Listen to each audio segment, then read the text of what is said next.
Thank you, Taman. Back inside Big 12 today on Big 12 Radio, brought to you, the full-time fan, by our friends at Modelo. This is the Big 12 Conference. This is a different league. Nobody knows that better than Duke women's basketball because they're 0-2 against the Big 12 after West Virginia took them down the other day, and we are so excited to have Sydney Shaw on the program, women's basketball player for the Mountaineers. She is averaging 16.5 points per game, 7.5 rebounds per game, shooting 46% from beyond the arc. What's up, Sydney? Hey, how you guys doing? Sydney, are you a stat head? Did you know those were your numbers for this season? No, I think I got like a glimpse of them after last game, but not necessarily. I won't check for it. Well, they're impressive, okay? And West Virginia's off to an impressive start. You guys are 4-0. That big win over Duke, which was wild. I got to ask you about that here in a minute. But just how would you summarize the start to the season for West Virginia? I would say we're off to a strong start. I think that we're taking every game and learning from our mistakes, which is really all you can ask for in the beginning of the season, because it's not going to be perfect. It's not going to be pretty, but I think every game we find something to focus on. Tell us about your coach. You know, what stands out about your coach? West Virginia's had a ton of success despite having lots of different coaches over the last 4 years. I would say just his demeanor. He's very analytical. You can tell when he's analyzing a situation. I trust him. I love him. He's a great guy. So that win over Duke, 57-49 last Friday. Duke was number 15 in the country. Your coach said, crazy stuff in sports like that happen. There's just something where you kind of rally around each other. What I'm talking about is there were 6 players that were ejected in the first half. There was a scuffle between West Virginia and Duke. Just take us through from your vantage point, what happened and how you were able to kind of overcome that resilience and everything that it took to get the win. Honestly, I didn't even know it was happening. Like, if you rewatch the tape, I'm like walking back to the bench to go to halftime, and then I hear commotion. I'm like, oh no, right? So I look over there, and I go get my teammate, and then I see in my peripheral, I'm like, why are there people running? What's going on? My team just clears the bench, and I knew that in that moment, probably something not great was going to happen, simply because of how strongly they enforced that rule. I'm like, this is a great time to make an example. Not saying that they made an example out of us, but like to enforce it, And so, I don't know, when coach is reading off the names that were left, in my head I'm like, oh, that means I'm the PG. That was really what was crossing my mind over and over again. Yeah, I mean, how important is it for you to take out a leadership role like that in those kinds of situations? I'd say extremely. I think that it's nothing that I haven't prayed for. I prayed for situations to show that I can. And I know that I can, but I'm glad that I got to showcase that on the stage that I did. You said with the players that got ejected, you said the rule.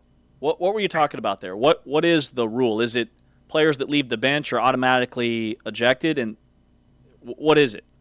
Yeah, it's exactly that. Okay. So you guys are down 23-20 at halftime.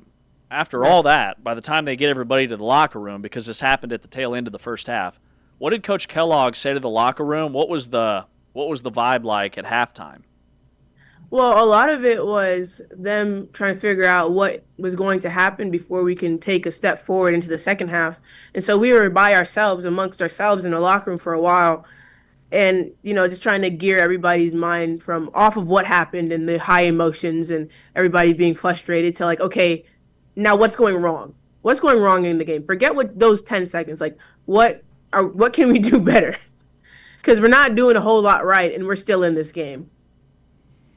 So that was that locker room conversation. Then when he came in, he had the news, and I think we were all just like in awe. Like, we were just like, there's no way. How many players were left? 5. Exactly 5. That's wild. So not only as you mentioned, like, you're thinking, oh, I've got to run the point the rest of the game, like, also we don't have a bench. So I can't leave the game. Like, we're all you like, in some ways it's like, this is great, they're not taking me out. And the other side of it's like, I better be, not huffing and puffing. Yeah, talking about playing free, right? You can't sub me out. That's amazing. You guys finished the game with 5 players. Yeah, they all left the bench, dude. What do you want? What, like, No, listen, we had one player, Logan Johnson, that was just standing there going like this. And I said, thank God, we would have been in a box on defense. Could you have finished the game with 4 players? I don't think it would have been pretty. I don't Yeah. believe. I think we needed every one of us out there. Yeah. 4 on 5. West Virginia takes down Duke last Friday. Sydney Shaw is with us. She was named to the Big 12 Studios, Big 12 starting 5, after her standout performance. She's averaging almost 17 points per game. She's hit 11 threes already. West Virginia is 4-0 this season. And I read an article about before the season, you wanting to really kind of show off your entire arsenal. Like you want to really take your game to the next level this season and show that you're a complete player. What did you mean by that?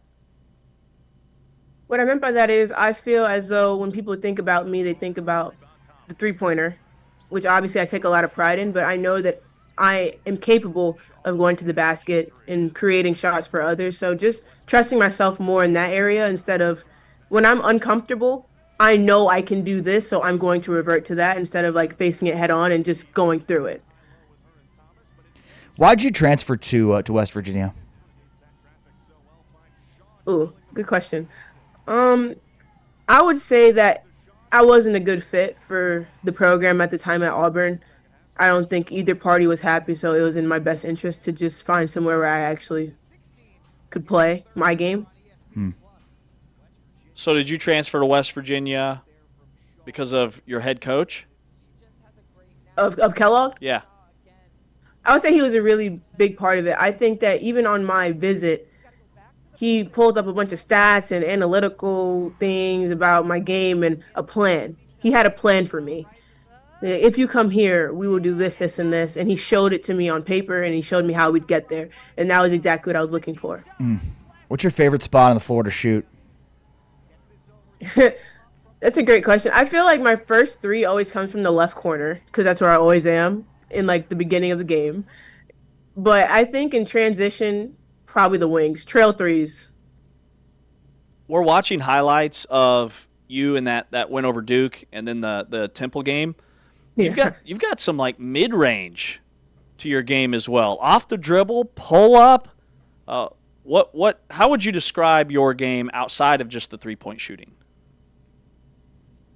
That's great. I don't think I've ever really thought about my game. I just play it, you know. So give me like 2 seconds. I don't know. I would say that like I'm a shot maker. Like I think that I can make those tough shots and create my own shot. Bucket getter. Period. Sydney Shaw is with us. It sounds better when you say it.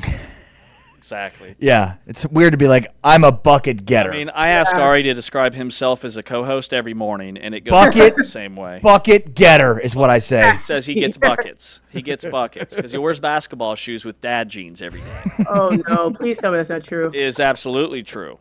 Oh It's absolutely gosh. true. He's doing it right now. All right, well, what Now, look at him over there. He what makes fun of jeans me. are not dad jeans? Not those. These are AGs. These used to be a really good brand. And then he gets very defensive. Okay.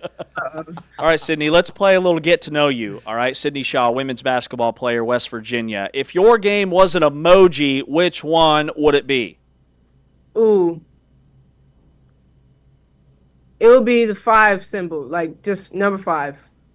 Jersey number. Why do you wear number 5? I got it. It was like the last available number when I was in AAU. It was like my first year playing UIBL. And I was like, wait, I kind of look good in this. And then my brother's birthday is November 5th. So I was like, oh, this is great. It could have meaning if I wanted it to. But I just definitely stuck with it. There you go. Built-in backstory. Okay, it's there. How about what is the most clutch thing you do outside of basketball? Off the floor, non-basketball related. For Ari, it's parallel parking. What would it be for you? Listen, I can parallel park. Nice. I can. But I can, I'm a good driver. I will drive to the destination. You know, if we want to go and, Top Golf or something, if you want to drive with me, I will drive. You're the like everybody piles in your car. You want to be the driver? No, it's funny. No, I would never offer. But if you asked me, I would. So how often do you get asked? How? Closed mouths don't get fed. No. How often do you get like? So basically, it's like I will drive, but nobody asks, so I don't have to ever drive. Is that how it no is? one asked because I always ask first. That's the move. When did Morgantown get a Top Golf? They don't. That's the thing. That's the whole thing about driving. You have to drive like towards Pitt. It's like an hour away. Oh yeah, road trip.